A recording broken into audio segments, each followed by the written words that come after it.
we're going to take a lightning fast journey from the Hadean to modern day, looking at what happened in all of these different time periods.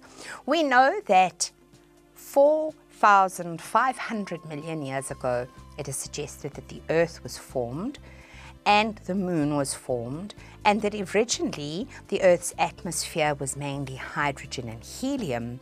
There was cataclysmic meteorite bombardment, and there was no geological record for the Hadean period simply because there were no rocks. But if we move up into the Archean period, we find that the surface of the Earth changed from being molten to being solid rock. Water started condensing in liquid form in hot springs, and at about 3,500 million years ago, we find the very first forms of prokaryotic unicellular life, cyanobacteria and archaea form. In the Proterozoic, we find that oxygen begins to build up in the environment because the organisms that were around were photosynthesizing and they were producing oxygen. Multicellular organisms evolved around 1,000 million years ago.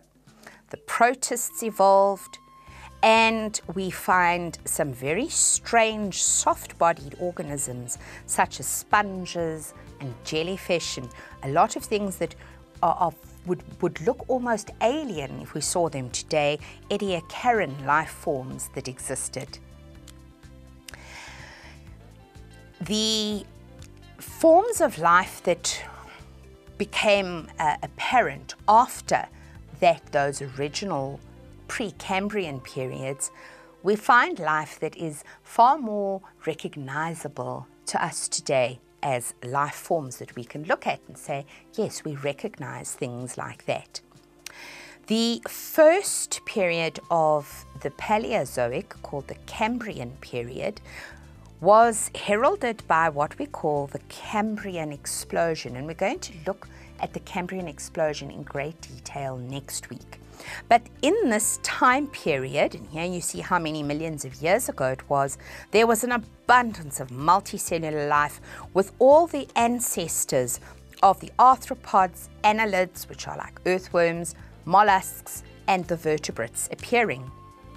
In the Ordovician, diverse marine life forms, but a mass extinction kills off about 49% of all animal life. In the Silurian, however, there's a stabilization of the climate, and we find the first fish with jaws appear. And for the very first time, animals and plants appear on land, and it's around about 416 million years ago.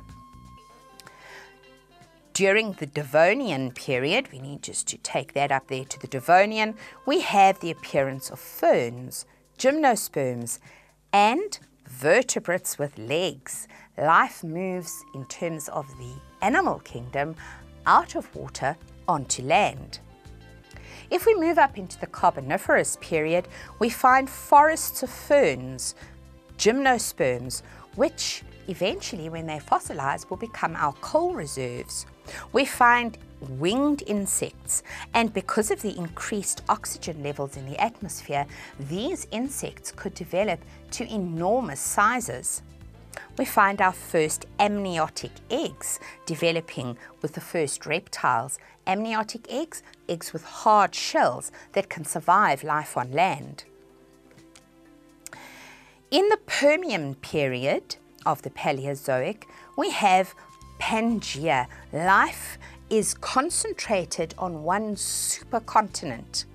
We find cycads appearing and mammal-like reptiles, but there is another mass extinction at the end of the Permian, which eliminates 90% of marine life and 70% of land life. Moving into the Mesozoic, we find the breakup of Pangaea starts. The supercontinent of Pangaea starts to break up into smaller continental pieces. This period is well known for reptiles dominating this period, but the first mammals do also appear.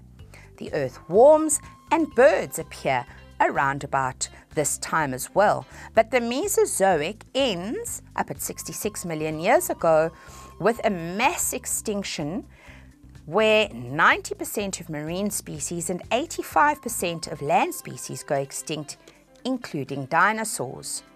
And so we enter the Cenozoic, where we find flowering plants are widespread, mammals diversify, there's further continental drift, and around 3.9 million years ago, our very first ancestors, the first hominids called Australopithecus, arrive.